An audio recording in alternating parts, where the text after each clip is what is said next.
Hello friends, स्वागत है आपका एक बार फिर से साइंस वर्ल्ड के यूट्यूब चैनल पे। कैसे हैं आप लोग? आशा है कि आप लोग बहुत अच्छे होंगे और होना भी चाहिए। चलिए आज देखते हैं, हम लोग फिजिक्स का क्लास देखेंगे। आज फिजिक्स में हम लोग क्या पढ़ रहे हैं? फिजिक्स में हम लोग ऑप्टिक्स पढ़ रहे हैं। तो आज लेक्चर 2 होगा, क्या कि लेक्चर 1 हो चुका है। तो आई होप आप लोग लेक्चर 1 देख चुके होंगे, और नहीं देखे हैं तो इस क्लास के अंत के बाद आप लोग लेक्चर 1 भी देख लीजिएगा।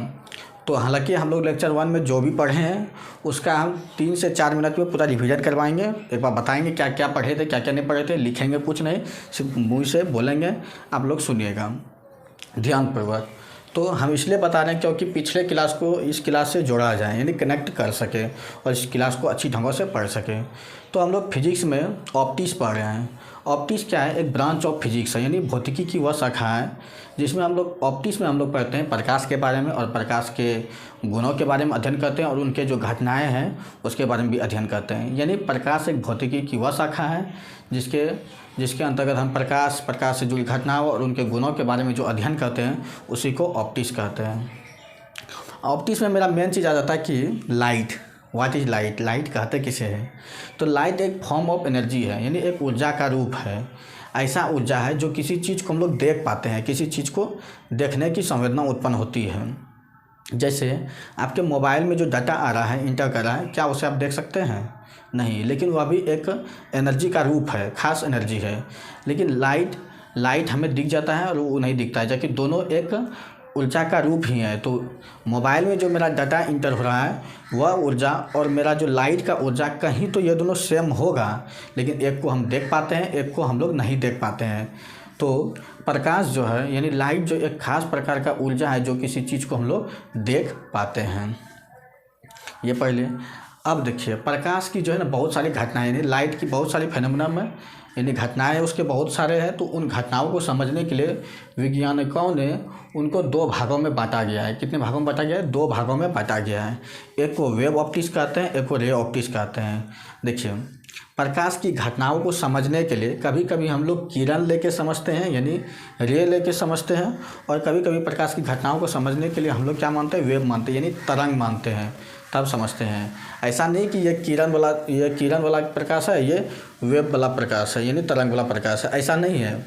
हम किसी घटनाओं को समझने के लिए कभी हम लोग किरण मानते हैं, और किसी घटनाओं को समझने के लिए कभी वेव मानते हैं। इतना हो गया। तो अब रे ऑप्टिक्स में देखते हैं कि रे ऑप्टिक्स, व्हाट इज रे? रे कहते किसे है?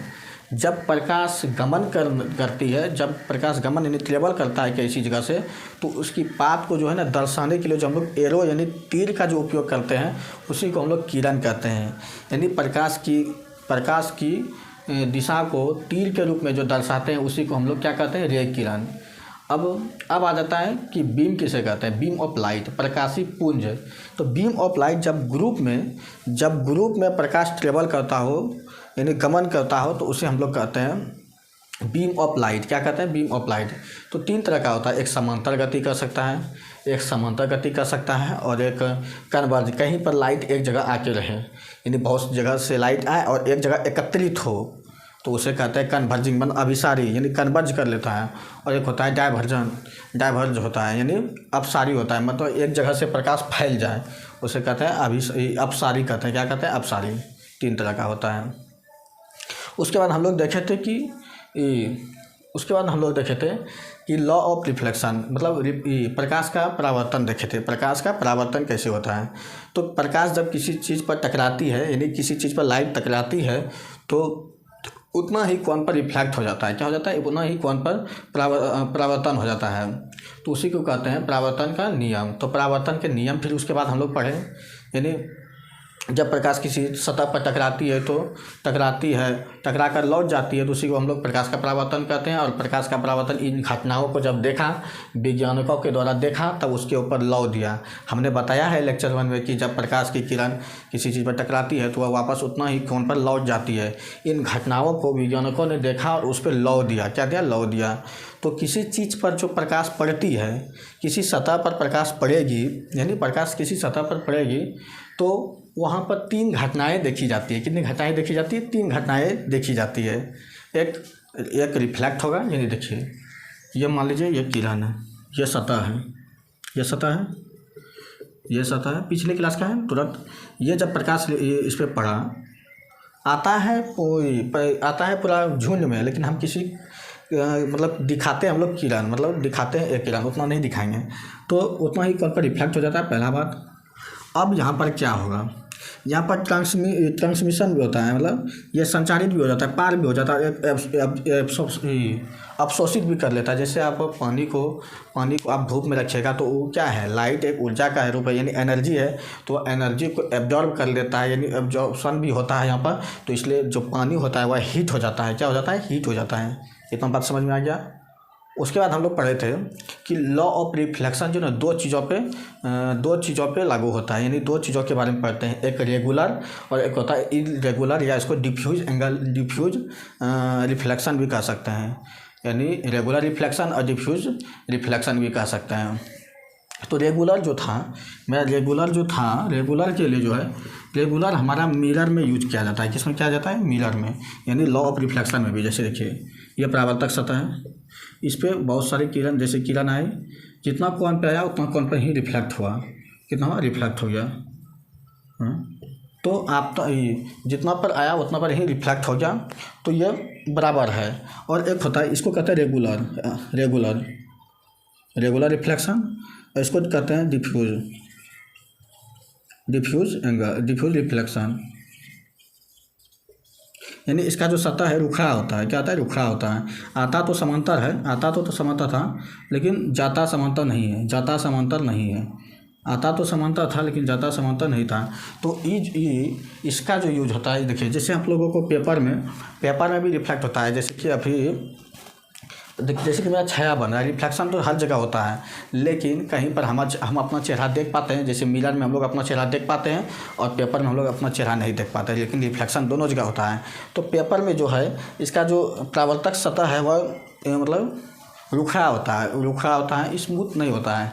और जो रेगुलर का जो होता है ये पूरा प्लेन होता है, यानी स्मूथ होता है। इसलिए लॉ ऑफ रिफ्लेक्शन जो है इसी के द्वारा दिया जाता है ना, रेगुलर में। जैसे मिरर में हमारा फिगर बन जाता है, और हम लोग पेपर में अपना चेहरा नहीं देख पाते हैं, इसी के कारण। इतना पढ़ लिए। उसके बाद लॉ ऑफ रिफ्लेक्शन जो पढ़े थे, लॉ ऑफ रिफ्लेक्शन के बारे में थोड़ा सा बात कर लेते हैं, जब कर ही रहे तो तब अगला जो पढ़ाएंगे टॉपिक तो आपको समझ में आएगा। देखिए लॉ ऑफ रिफ्लेक्शन, ये परावर्तक, ये देखिए, ये जब आया कोई किरण, तो इस कोण को हम लोग कहते हैं आपतन कोण। क्या कहते हैं, आपतन कोण। एंगल ऑफ इंसिडेंस, क्या कहते हैं, एंगल ऑफ इंसिडेंस, यानी इंसिडेंट रे, इसको कहते हैं इंसिडेंट रे।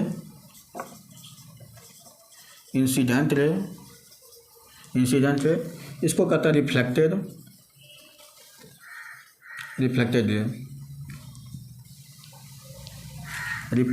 रे, और इसको कहते हैं रिफ्लेक्टिंग सरफेस।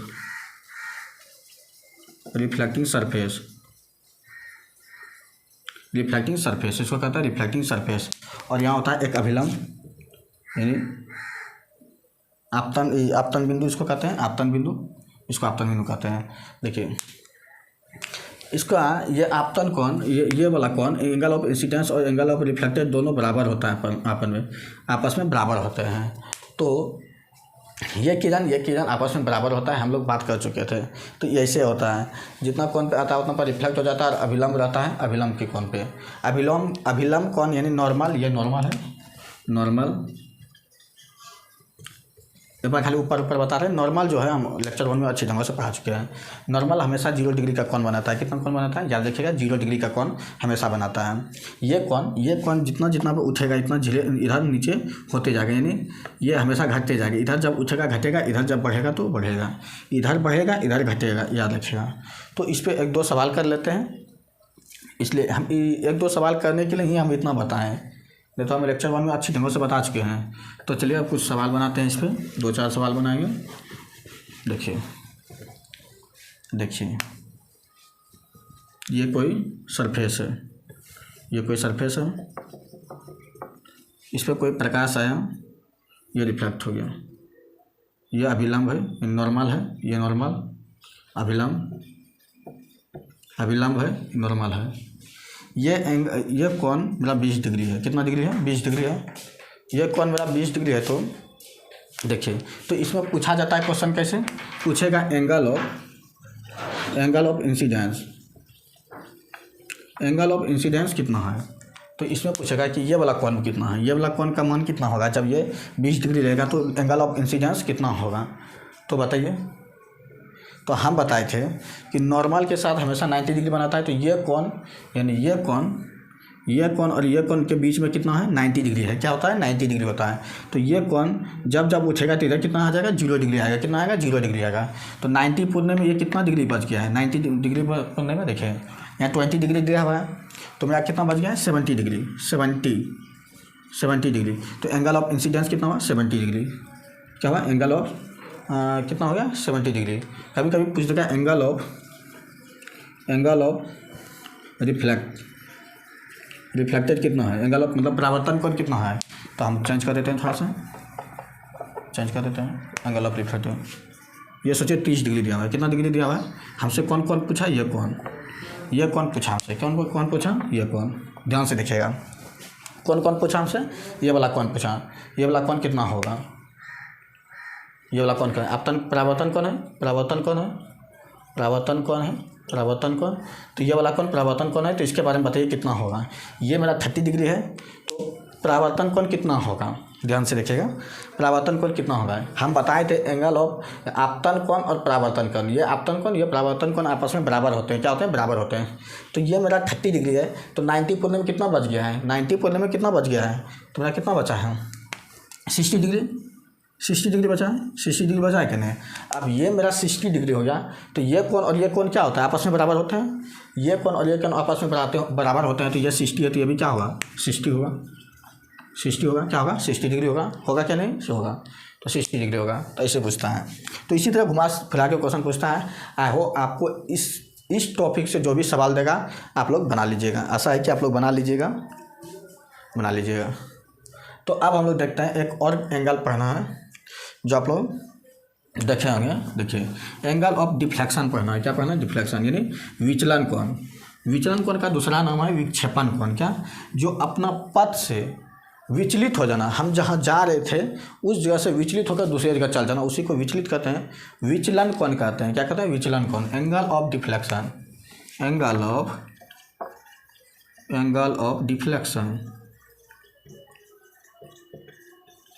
ऑफ डिफ्लेक्शन, विचलन कोण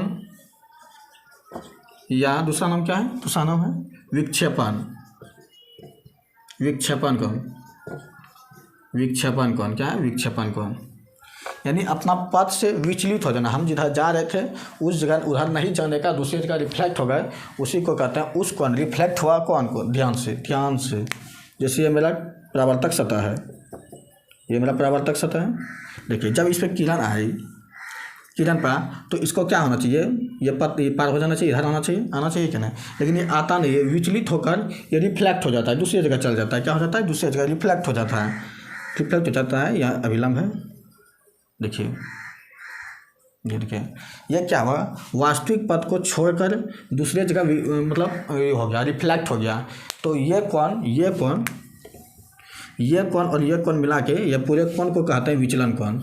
यही को जब रिफ्लेक्ट हो गया, वास्तविक कोण तथा परावर्तित कोण के बीच में जो कोण बनता है उसी को कहते हैं विचलन कोण या विक्षेपण कोण। क्या कहते हैं, विचलन कोण, एंगल ऑफ डिफ्लेक्शन या विक्षेपण कोण। तो इसमें लिखा है क्या, प्रकाश की वास्तविक किरण तथा परावर्तित किरण के बीच के कोण को क्या कहते हैं, विचलन कोण कहते हैं, सिंपल भाषा में। देखिए, यही ना कोण आ रही थी, ये कोण आने के सीधा नहीं जाने के कारण ये क्या हो गया, रिफ्लेक्ट हो गया।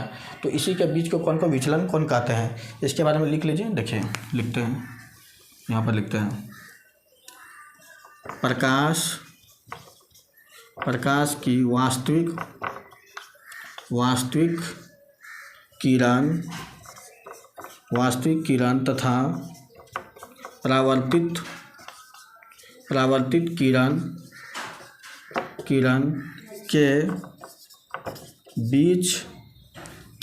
किरण के बीच के कोण को क्या कहते हैं, विक्षेपण कोण या विचलन कोण या विक्षेपण कोण कहते हैं।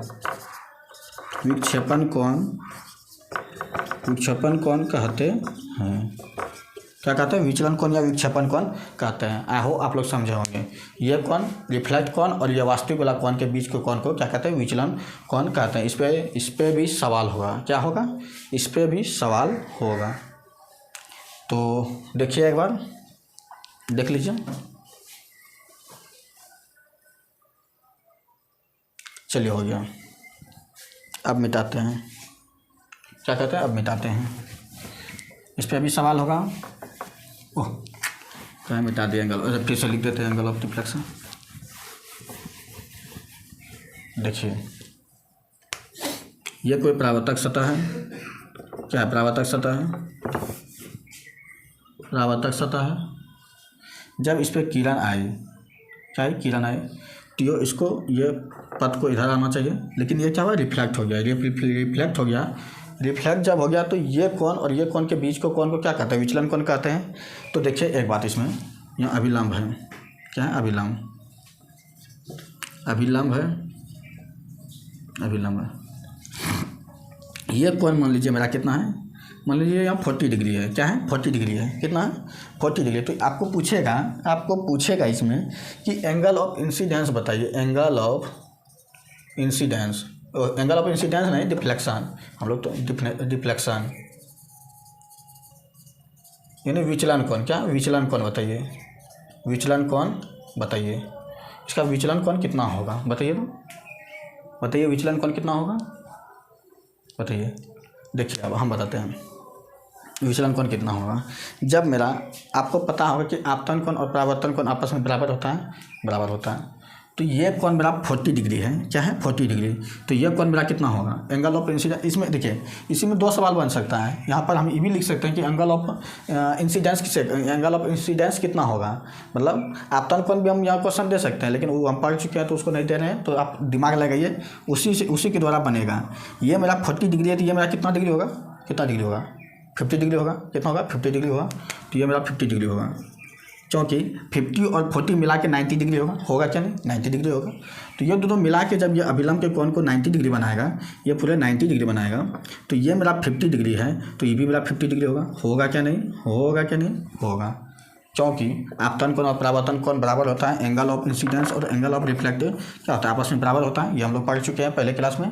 तो ये कोण जब हुआ बराबर हो जाए, तो मेरा ये फिर कितना कोण हो जाएगा, 40 डिग्री होगा क्या नहीं। ये भी तो 90 डिग्री बनाएगा, ये भी तो 90 डिग्री बनाएगा। ये जितना आगे इधर जाएगा तो इधर कितना होगा, 0 डिग्री का कोण बनाएगा। तो ये मेरा 50 है, तो ये कितना होना चाहिए, 40। और ये किरण, ये कोण और ये वास्तविक कोण जा रहा था, ये भी 40 डिग्री का कोण बनाएगा। क्योंकि 40 डिग्री, ये मेरा कोण 40 डिग्री है, तो ये भी मेरा 40 डिग्री ही होगा। यानी ये कोण और ये कोण। और एक बात, इस कोण का नाम क्या है, इस कोण का नाम क्या है, इस कोण को क्या कहते हैं, इस कोण को कहते हैं angle of glance. Angle of glance लिख लीजिएगा अच्छा से, एंगल ऑफ ग्लांस। हिंदी में कहते हैं सर्पी कोण। सर्पी कोण, सर्पी कोण कहते हैं। देखिए, इसको कहते हैं एंगल ऑफ ग्लांस, और हिंदी में कहते हैं सर्पी कोण। क्या कहते हैं, सर्पी कोण कहते हैं, याद रखिएगा। तो सर्पी कोण और ये वाला कोण जो है आपस में बराबर होते हैं। तो ये कोण हमको पूरा डिफ्लेक्शन कोण कितना होता है, ये कोण होता है वास्तविक कोण, और ये डिफ्लेक्शन वाला कोण को मिला के क्या कहते हैं, क्या कहते हैं, एंगल ऑफ डिफ्लेक्शन यानी विचलन कोण। तो ये मेरा 40 डिग्री हुआ, तो ये भी मेरा 40 डिग्री हुआ, तो सब मिला के कितना हो गया, 80 डिग्री। कितना हुआ, विचलन कोण 80 डिग्री। देखिए इसमें देखिए 3 सवाल बनाते हैं। एंगल ऑफ इंसिडेंस, आपतन कोण कितना होगा, आपतन कोण हो जाएगा 50 डिग्री। फिर दूसरा परावर्तन कोण कितना होगा, ऐसे ही बना रहे हैं, ये भी 50 डिग्री होगा। क्योंकि आपतन कोण और परावर्तन कोण आपस में बराबर होते हैं क्या नहीं, हाँ होते हैं। तो आपतन कोण और परावर्तन कोण होते हैं, तो आपतन कोण का भी 50 डिग्री मान और परावर्तन कोण का भी मान 50 डिग्री होगा। कितना होगा, 50 डिग्री। चलिए रुकिए देखते हैं, रुकिए 1 मिनट। चलिए अब आगे देखते हैं। वो माइक गिर गया था, वही थोड़ा दिक्कत हो गया था। तो अब हम पढ़ेंगे विचलन कोण से। जो आपको जो भी क्वेश्चन एंगल ऑफ डिफ्लेक्शन से जो भी क्वेश्चन पूछेगा, आई होप आप लोग बना लीजिएगा, बहुत आसान है। डायरेक्ट जितना विचलन क्या, जितना परावर्तित और वास्तविक के बीच के कोण को हम लोग विचलन कोण कहते हैं। अब हम लोग पढ़ेंगे प्रॉपर्टीज ऑफ लाइट। कि प्रकाश के कौन कौन से गुण हैं। Properties of light, properties of light के बारे में, क्या लाइट के बारे में, यानी प्रकाश के गुण, प्रकाश के गुण, प्रकाश के गुण के बारे में। तो हम पहले थोड़ा सा दिमाग आप लोगों का चेक करेंगे, उसके बाद हम लिखेंगे। तो देखिए इसके बारे में लिखेंगे हम। तो आप लोग देखिए क्या ये सही है। प्रकाश, पहला स्टेटमेंट, प्रकाश सीधी रेखा में गमन करती है। क्या ये सही है? प्रकाश सीधी रेखा में गमन करती है? नहीं, ये सही नहीं है। हमेशा प्रकाश सीधी रेखा में गमन नहीं करती है। जैसे देखिए ये है सरफेस, जब इस पर प्रकाश पड़ती है तो यह अभिलंब से यह इधर की ओर मुड़ जाती है। किधर मुड़ जाती है? अभिलंब की ओर मुड़ जाती है। तो प्रकाश हमेशा सीधी रेखा में गमन नहीं करती है। ये एक जैसा जब उसको माध्यम मिलता है तब वह सीधी रेखा में गमन करती है। तो समांगी माध्यम में ये देखिए, ये जो मुड़ गया इसको हेटेरोजेनस कहते हैं। होमोजेनियस मीडियम में हमेशा प्रकाश सीधी रेखा में गमन करती है। तो क्या लिखेंगे? समांगी माध्यम में प्रकाश सीधी रेखा में गमन करती है। दूसरा स्टेटमेंट, दूसरा क्या था? दूसरा है प्रकाश की चाल 3 × 10⁸ मीटर पर सेकेंड, जिसको हम लोग सी से सूचित करते हैं। 3 × 10⁸ मीटर पर सेकेंड होता है। क्या ये भी सही है? नहीं, ये तो गलत था। तो इसको सही से लिखेंगे फिर बाद में। थोड़ा सा ये 2 लाइन देख लीजिए, ये भी गलत है। प्रकाश की चाल हमेशा 3 × 10⁸ मीटर पर सेकेंड नहीं होता है। वह वैक्यूम में होता है, मतलब वो जो है निर्वात में होता है प्रकाश की चाल। तो जैसे देखिए ये सरफेस है, जब इसमें प्रकाश पड़ती है तो ये रिफ्लेक्ट हो जाता है। तो ये माध्यम देखिए, माध्यम इसका माध्यम तो चेंज हुआ है, इसका रफ्तार, इसका मतलब जो है चाल भी जो है, चाल में भी इसका चेंज हो जाता है। तो हम हर जगह इसका जो है चाल एक बराबर समान नहीं होता है। इसका यह कहाँ होता है? निर्वात में, यानी वैक्यूम में इसकी प्रकाश की चाल जो है 3 × 10⁸ मीटर पर सेकेंड होता है। तो अब लिखते हैं पूरे क्या क्या प्रॉपर्टीज़ हैं। ये थोड़ा सा दो लाइन था तो हम बता दिए अच्छा से। तो अब लिखेंगे, अब क्या लिखेंगे? प्रकाश समांगी माध्यम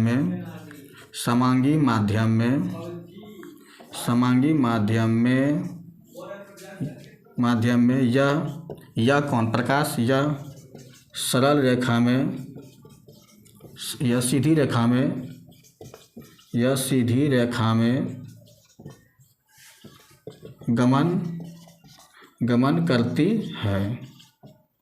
गमन करती है। दूसरा लाइन, ये पारदर्शक माध्यम होता है, मतलब इसकी दिशा जब बदलिएगा, जब इसकी प्रकाश की दिशा माध्यम बदलने से परिवर्तित हो सकता है।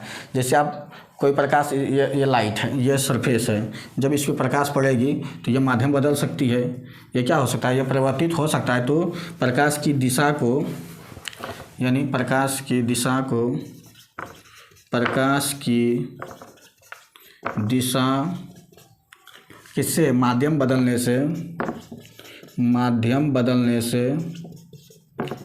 से परिवर्तित हो सकता है। परिवर्तित तो हो सकता है, हो भी सकता है, नहीं भी हो सकता, लेकिन ज़्यादातर हो सकता है। यह माध्यम जब हम लोग बदलेंगे तो प्रकाश की दिशा जो है चेंज हो जाता है। तीसरा था मेरा कि प्रकाश की चाल निर्वात में यानी वैक्यूम में, निर्वात में प्रकाश की चाल 3 × 10⁸ मीटर पर सेकेंड होता है। ये स्टेटमेंट लिखाएगा, होता है। तीसरा में हम बताए थे प्रकाश एक खास प्रकार का ऊर्जा से बना होता है, जो कि वो निर्माण कैसे, वो गमन कैसे करती है? विद्युत चुंबकीय तरंग के रूप में गति करती है। तो यह कौन? प्रकाश यह विद्युत चुंबकीय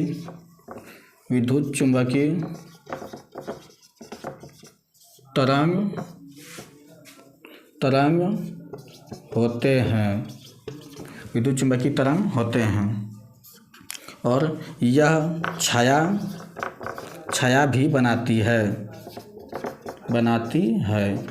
अब समझिए थे, छाया और प्रतिबिंब में, यानी छाया और प्रतिबिंब में ढेरी अंतर है, यानी साइडों और इमेज में बहुत अंतर है। देखिए प्रकाश, देखिए हम लोग का जो इमेज बनता है तो हम लोग सोचिए आईना में देख लेते हैं कि इमेज बन गया, लेकिन छाया जो होता है, छाया कब बनती है, जब हम प्रकाश कोई जगह से आता है और मेरे पीछे वह प्रकाश नहीं पहुंच पाता, इसलिए वह छाया का निर्माण कर लेता है। जहाँ की सिंपल भाषा में जहाँ प्रकाश ना पहुँचे वहाँ छाया बन जाती है।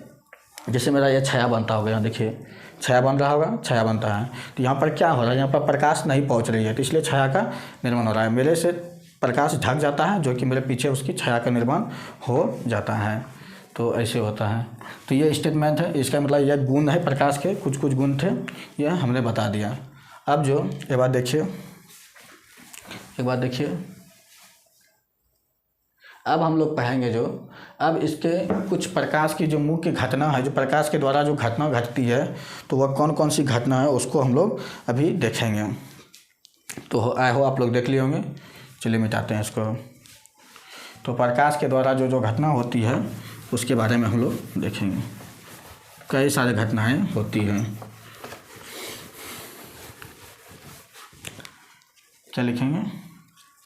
प्रकाश के द्वारा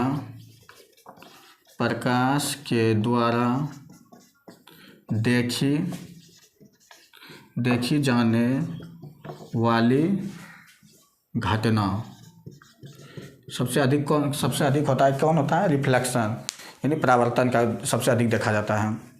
लॉ ऑफ रिफ्लेक्शन जो हम लोग पढ़े हैं पहला वाला क्लास में। तो इसके में कौन कौन सी घटनाएं देखी जाती है उसके बारे में लिखेंगे। देखिए, एक पहला नंबर, एक होता है रिफ्लेक्शन,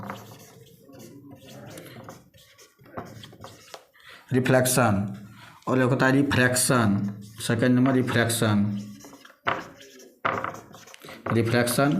तीसरा होता है इंटरफेरेंस, स्कैटरिंग होता है, स्कैटरिंग। चौथा होता है डिफ्रैक्शन।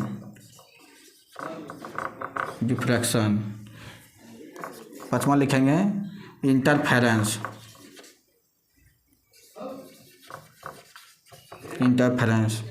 छठा हम लोग लिख लेंगे डिफ्लेक्शन। क्या लिखेंगे? डिफ्लेक्शन लिखेंगे। उसके बाद जो बचेगा, उसके बाद हम लोग लिखेंगे 7वां नंबर में लिख लेंगे इधर। 7वां नंबर में इधर लिख लेंगे। 7वां नंबर में लिखेंगे पॉलीराइजेशन।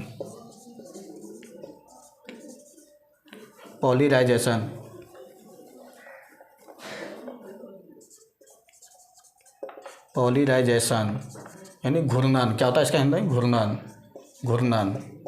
घूर्णन होता है। रिफ्लेक्शन का होता है परावर्तन, लिख देते हैं परावर्तन।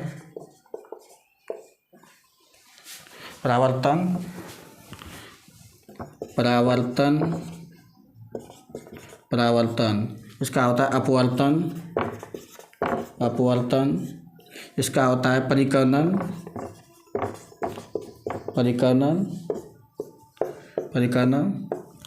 और इसका होता है वर्ण विक्षेपण।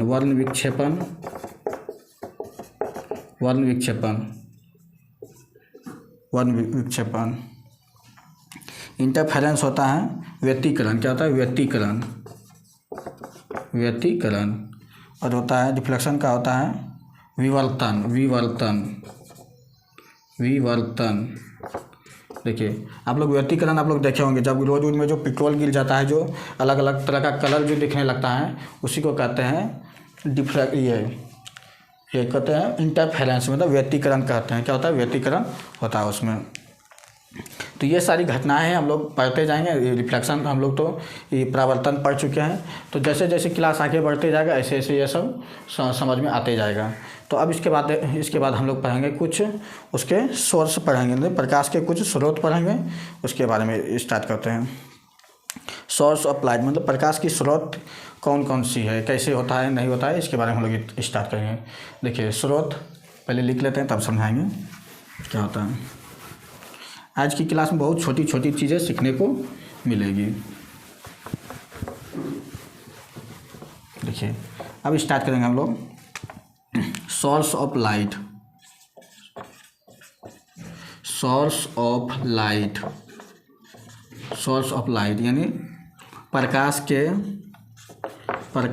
के स्रोत, प्रकाश के स्रोत। देखिए इसमें हम लोग क्या पाएंगे, दो तरह के होते हैं। पर सोर्स ऑफ लाइट जो है दो तरह के होते हैं। जैसे आप लोग देखिएगा, ये बल्ब क्या है, बल्ब यानी इसको सन भी मान सकते हैं, सन ले लीजिए, और एक तरफ मून है, मून।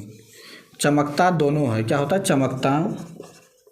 चमकता दोनों है, ये भी चमकता है, ये भी चमकता है, ये भी चमकता है, ये भी चमकता है। देखिए ये भी चमकता है, ये भी चमकता है, लेकिन सूरज के पास यानी बल्ब के पास जो है अपना प्रकाश है। क्या है, अपना प्रकाश। वह प्रकाश का निर्माण करता है। तो जो प्रकाश का निर्माण करता है उसको कहते हैं स्वदीप्त या दीप्त कहते हैं। क्या, दीप्त, दीप्त, दीप्त, स्वदीप्त, स्वदीप्त। जो प्रकाश को अपने आप निकालता है, अपना निर्माण करता है, उसको स्वदीप्त कहते हैं, या इसको खाली दीप्त भी कह सकते हैं। क्या कह सकते हैं, दीप्त भी कह सकते हैं। और मून जो चमकता है वह प्रकाश की लाइट की वजह से चमकता है, मतलब प्रकाश की रोशनी के कारण ही मून चमकता है। जैसे हम अभी आपको दिख रहे हैं, आपको हम दिख रहे हैं तो किसके कारण, हम क्या हैं, स्वदीप है, क्या अदीप्त है। तो हम अदीप्त है क्योंकि हम जो दिख रहे हैं आपको, हम प्रकाश ही बल्ब के कारण हम दिख रहे हैं। यदि हम सारा बल्ब अभी बंद कर दें तो आपको हम नहीं दिखेंगे, हम दिखेंगे ही नहीं। हम रहे या ना रहे आपको कुछ पता नहीं चलेगा, हम जब लाइट बंद कर देंगे। तो इसलिए हम जो हो गए, हम हो गए अदीप्त, मतलब हम दूसरे की प्रकाश को ग्रहण करके हम आपको दिख रहे हैं। तो वही मून क्या है, मून क्या है, इस सन की लाइट की वजह से यह चमकता है। तो ये हो गया अदीप्त। क्या हो गया, अदीप्त, अदीप्त हो गया। क्या हो गया, अदीप्त हो गया। स्वदीप्त अदीप्त हो गया। आहो आप लोग समझे होंगे। जो प्रकाश का स्वयं निर्माण करता है उसे स्वदीप्त कहते हैं, और जो प्रकाश निर्माण नहीं करता हो लेकिन परंतु ये दूसरे के प्रकाश से ये चमकता हो या दिखता हो, उसी का कहते हैं अदीप्त। आहो आप लोग समझे होंगे। तो इसके बारे में हम लोग परिभाषा लिख लेते हैं, उसके बाद आगे बढ़ेंगे। तो कितने तरह के हैं, दो तरह के हैं, समझ गए। अब लिख लेते हैं दो तरह का। एक होता है स्वदीप्त, स्वदीप्त, स्वदीप्त, इसको दूसरा लिख सकते हैं दीप्त, सिर्फ दीप्त लिख सकते हैं। तो ये देखिए, ऐसा यह वस्तु है, तो ऐसा वस्तु, ऐसा वस्तु जो प्रकाश स्वयं उत्पन्न करता हो उसे स्वदीप्त या दीप्त वस्तु कहते हैं। दीप्त वस्तु कहते हैं। स्वदीप्त या दीप्त वस्तु कहते हैं। इसको दीप्त पिंड भी कह सकते हैं। तो स्वदीप्त का जो दूसरा नाम आता है इसका उदाहरण देखते हैं, इसका एग्जांपल देख लेते हैं। ये कौन कर सकता है, बल्ब हुआ मेरा, बल्ब जो है, बल्ब मेरा हुआ। और कौन हो गया, सन हो गया। यह खुद यह रोशनी का निर्माण करता है, और उसके कारण जो चमकता है, हम लोग चमकते हैं, हम लोग दिखते हैं, उसको कहते हैं अदीप्त। अब अदीप्त पढ़ते हैं, दूसरा नंबर में अदीप्त है। अदीप्त किसे कहते हैं, ऐसा वस्तु जो प्रकाश स्वयं उत्पन्न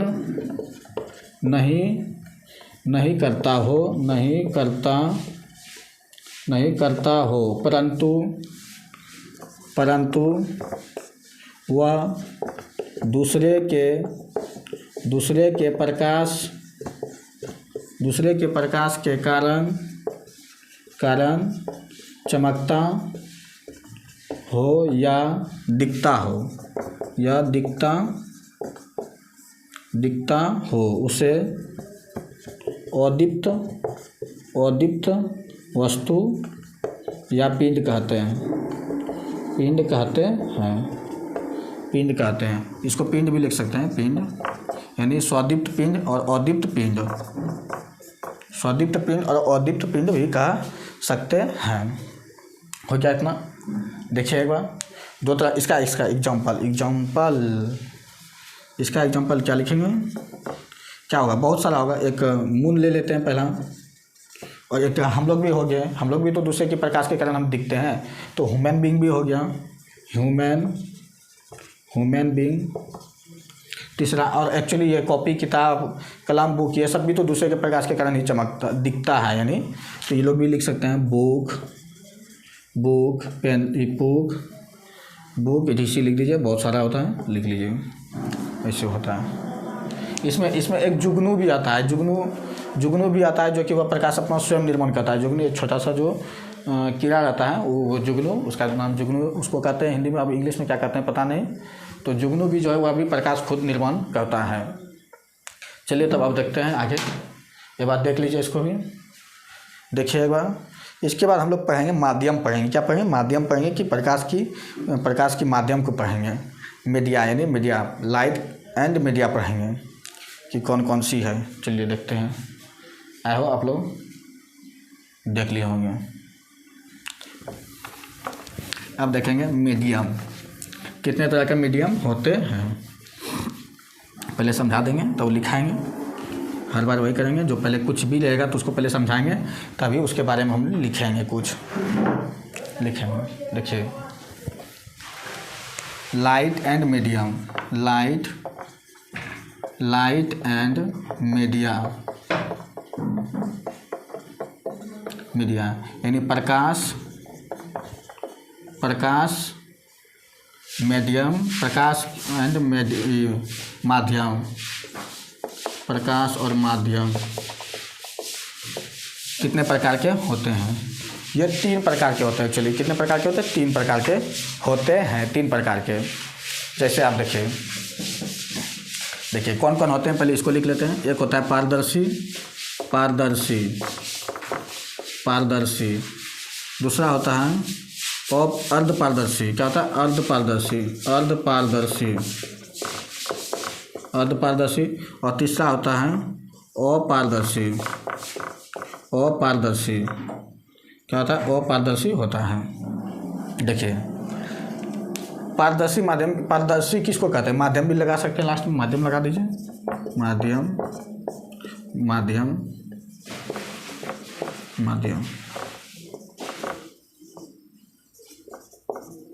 देखिए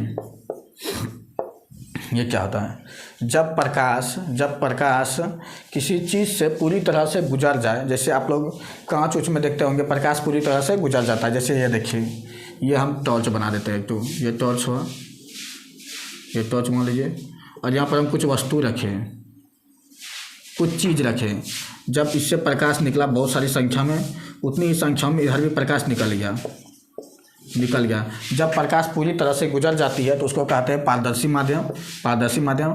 फिर इसमें भी बल्ब बनाते हैं, बल्ब बनाएं, समझने के लिए लिखाएंगे हम बाद में। देखिए ये कोई देखिए ये टॉर्च है, तो इससे प्रकाश निकला बहुत सारी संख्या में, कितनी, बहुत सारी संख्या में निकला, बहुत सारी संख्या में निकला, लेकिन इससे पार हुआ बहुत कम ही, मतलब पूरी तरह से पार नहीं हुआ, कुछ मात्रा में पार हुआ। यानी जब प्रकाश की लाइट कुछ मात्रा में पार हो तो उसको कहते हैं अर्धपारदर्शी, मतलब आधा, अर्ध मतलब क्या होता है, आधा, तो अर्धपारदर्शी कहते हैं। क्या कहते हैं, अर्धपारदर्शी माध्यम कहते हैं। ट्रांसलूसेंट, इसको कहते हैं इंग्लिश में ट्रांसपेरेंट, क्या कहते हैं, इंग्लिश में भी लिख देते हैं, टेंशन मत लीजिए।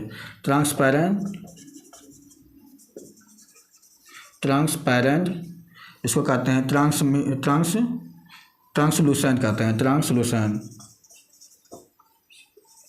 ट्रांसलूसेंट, इसको कहते हैं एपॉक्स कहते हैं,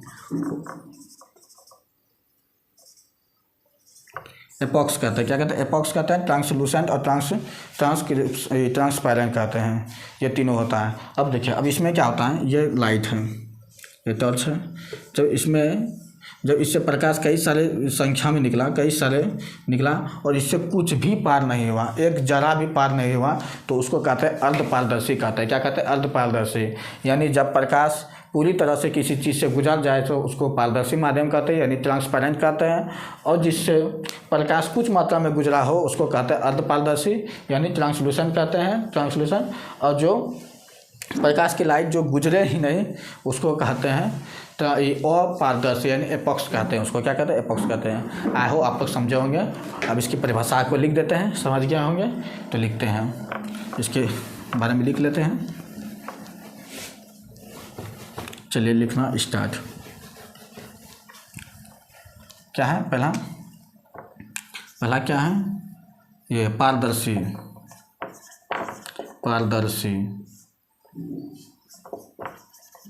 ट्रांसपेरेंट होता है। क्या होता है? ट्रांसपेरेंट। चलिए, प्रकाश की वह माध्यम, क्या लिखा है मतलब? प्रकाश की वह माध्यम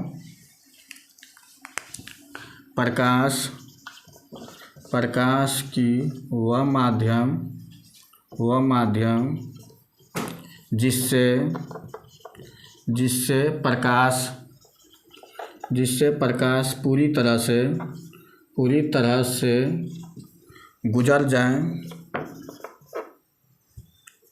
गुजर जाए उसे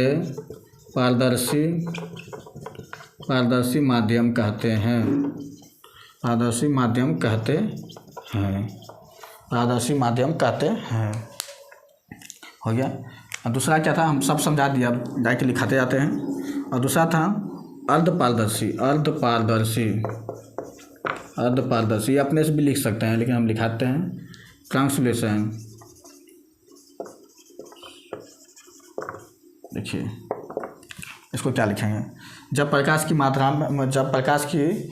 माध्यम में कुछ मात्रा में प्रकाश निकलता हो, मतलब अर्ध मतलब क्या होता है? आधा होता है, तो आधा मात्रा में निकलता हो तो प्रकाश की वह माध्यम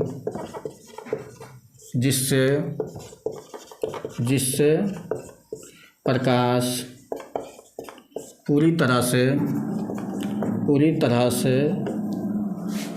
से नहीं गुजरता हो, परंतु अल्प मात्रा में, अल्प मतलब क्या होता है? थोड़ा अल्प मात्रा में गुजरता हो उसे अर्धपारदर्शी कहते हैं। अर्धपारदर्शी माध्यम कहते हैं।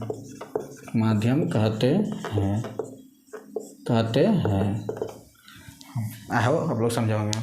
तो इसमें कुछ अल्प मात्रा में कुछ मात्रा में निकलेगा प्रकाश की किरण। अब देखते हैं, अब क्या था? एक था अपारदर्शी यानी एपॉक्स था। एपॉक्स। इसमें क्या होगा? इसमें प्रकाश गुजरेगा ही नहीं, तो वो प्रकाश की वह माध्यम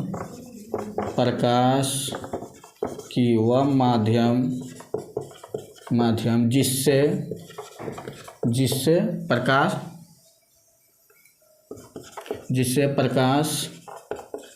गुजरता ही नहीं है, उसे अपारदर्शी माध्यम कहते हैं। क्या कहते हैं? अपारदर्शी माध्यम कहते हैं। एक बार लिख भी दिए और एक बार समझा भी दिए। आई होप आप लोगों को अच्छी तरह से समझ में आ गया होगा। एक बार देख लीजिए। फिर अब हम लोग स्टार्ट करेंगे। अब जो हम लोग पढ़ेंगे अब उसके कुछ बिहेवियर को पढ़ लेते हैं, यानी प्रकाश के कुछ व्यवहार को पढ़ लेते हैं, जो कि हम पहला क्लास में भी हम उसके बारे में चर्चा किए हैं। तो आप देखिए, इसके बारे में हम फिर समझाते हैं। आई होप आप लोग लिख लिए होंगे। अब बताते हैं। आप कुछ प्रकाश की व्यवहार के बारे में देखते हैं। पहले कुछ पूछ लेते हैं, तब उसके बाद बताएंगे। देखिए क्या पढ़ेंगे उसके बारे में? बिहेवियर ऑफ लाइट, यानी प्रकाश के व्यवहार।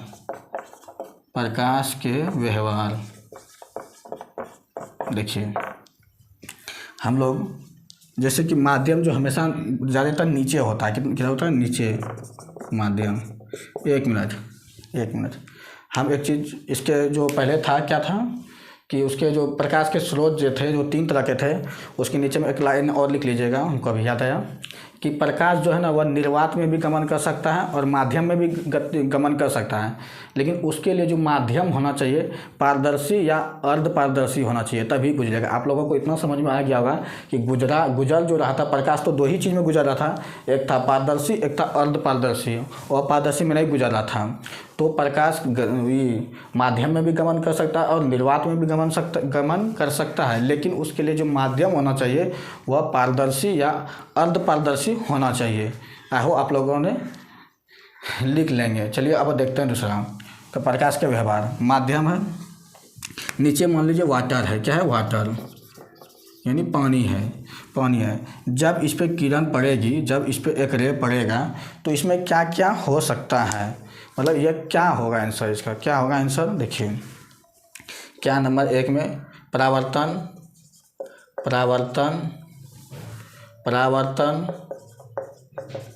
यानी रिफ्लेक्शन। नंबर 2 अपवर्तन, रिफ्लेक्शन। क्या हो सकता है? ये हो सकता है, ये हो सकता है, ये नहीं हो सकता है, और ना ही ये भी हो सकता है। होगा तो हमेशा दोनों होगा, यानी बोथ होगा, दोनों होगा। और एक चीज़ होता है जो कि अवशोषित कर लेता है। सी नंबर में अवशोषित जैसे हम समझाते हैं। देखिए जब प्रकाश की किरण इस पे पड़ा, एक तो ये रिफ्लेक्ट भी होगा उतना ही कोण पे, ये रिफ्लेक्ट भी होगा, और कुछ ये अब्जॉर्ब कर लेगा। जैसे अब वाटर को यानी पानी को जब आप कोई धूप में रखिएगा तो उसमें क्या होता है, जैसे कि हम है यहाँ, मेरे ऊपर लाइट जो पड़ती है एक एनर्जी है, तो ऊर्जा है, तो हम उस ऊर्जा को ग्रहण करेंगे ही नहीं तो हमको कुछ होगा नहीं। लेकिन पानी में क्या होता है, पानी को यदि आप धूप में रखिएगा तो पानी जो हीट हो जाता है, जब वह ऊर्जा को ग्रहण करता है तो वह हीट बन जाता है। क्या बन जाता है? हीट बन जाता है। इसी के कारण वह जो है ना गर्म हो जाता है। वो क्या करता है? एब्जॉर्ब कर लेता है, यानी अवशोषित कर लेता है। और एक क्या होता है? ट्रांसमिट हो जाता है, यानी यह पार हो जाता है। क्या हो जाता है? ये पार हो जाता है। तो 3 घटना घटती है कोई भी चीज़ पे। ज़्यादातर 2 तो घटता ही है, लेकिन 3 भी घटता है। जब प्रकाश देखिएगा कि जहाँ पानी है उस छिटक के जो आपका आँख में पड़ता होगा लाइट, बहुत जगह यह घटना देखी जाती है। तो ये जब प्रकाश लाइट पड़ेगी वाटर में तो वह एक रिफ्लेक्ट भी होगा, एक एब्जॉर्ब भी होगा, एक ट्रांसमिट भी होगा, यानी संचारित होगा, पार भी हो जाएगा। ये देखिए मिरर में देखने में बनता है। ये देखिए, ये मान लीजिए मिरर है, ये देखिए जब इस पर प्रकाश पड़ा तो उतना माध्यम में निकल गया, उतना ही रिफ्लेक्ट हो गया, उतना ही कौन पर रिफ्लेक्ट हुआ। अब दूसरा यहाँ अवशोषित कर लेता है और यह कुछ संचारित हो जाता है। देखिए ये अंदर की ओर आता है लेकिन हमें दिखता नहीं है, अंदर की ओर भी आता है लेकिन हमें दिखता नहीं है, क्योंकि उसकी पात जो उसके पीछे वाला जो पात है वह ब्लॉक रहता है तो हमें दिखाई नहीं देता, लेकिन ये होता है। देखिए ये होता है। देखिए आई होप आप लोगों ने देखे होंगे। तो अब स्टार्ट हो गया। तो ये 3 चीज़ें होती है। ये क्या होते हैं, हम पहला क्लास में भी इसका मतलब बात किए थे, हम बताए भी थे कि 3 चीज़ें होती है जहाँ पर भी प्रकाश पड़ती है। 3 चीज़ होती है, एक रिफ्लेक्ट भी करता है, एक ट्रांसमिट भी होता है, एक एब्जॉर्ब भी होता है।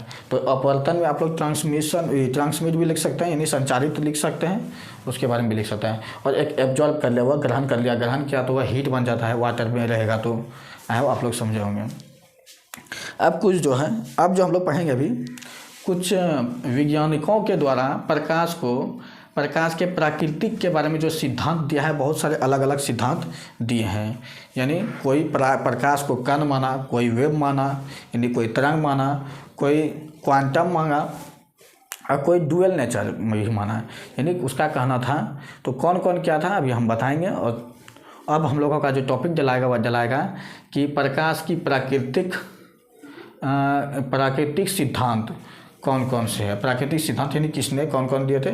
जैसे ये देखिए, ये समझिए, सिद्धांत के बारे में जो बात होता है एक बात समझिए।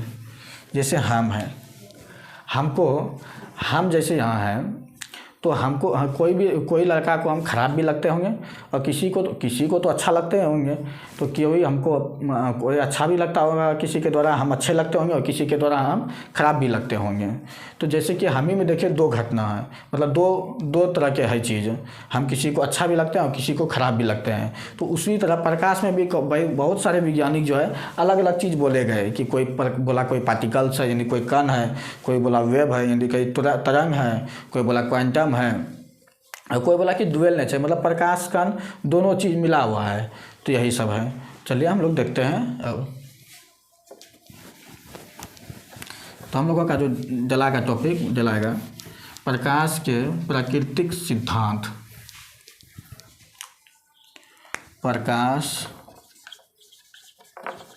प्रकाश के प्राकृतिक सिद्धांत क्या है? सिद्धांत कौन कौन से हैं देखिए। पहला न्यूटन साहब आए थे। न्यूटन साहब ने बोला कि प्रकाश को कि लाइट जो है वह कण प्राकृतिक है यानी पार्टिकल है, यानी वह पार्टिकल्स है, कण प्राकृतिक माना। तो न्यूटन साहब जो आए थे, न्यूटन साहब ने बोला पार्टिकल नेचर, थोड़ा बड़ा लिखते हैं, पार्टिकल नेचर ऑफ लाइट। यानी प्रकाश को क्या माना उन्होंने? प्रकाश के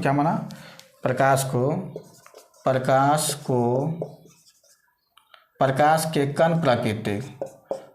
प्राकृतिक प्रकाश को उन्होंने क्या माना? कण माना। छोटा छोटा कण होता है, कण माना उसको, क्या माना? कण माना। दूसरा उसके बाद हाइगन साहब आए थे। क्या आए थे? हाइगन साहब। हाइगन ने बोला कि प्रकाश एक वेव है, तरंग है। क्या? वेव है, wave nature of light. Wave nature of light यानी प्रकाश के तरंग प्रकृति, यानी उसको माना तरंग प्रकृति। तीसरा नंबर में जाता एक्चुअली होता है तीसरे, लेकिन एक और है अलग से। तीसरा में आए थे आइंस्टीन यानी प्लैंक साहब आए थे। आइंस्टीन या बोलिए या प्लैंक बोलिए, प्लैंक आए थे। तो उन्होंने बोला कि क्वांटम थ्योरी उन्होंने दिया, यानी प्रकाश को क्वांटम माना। क्वांटम उसको आगे हम लोग पढ़ेंगे। तो क्वांटम का हिंदी इंग्लिश दोनों एक ही होता है। तो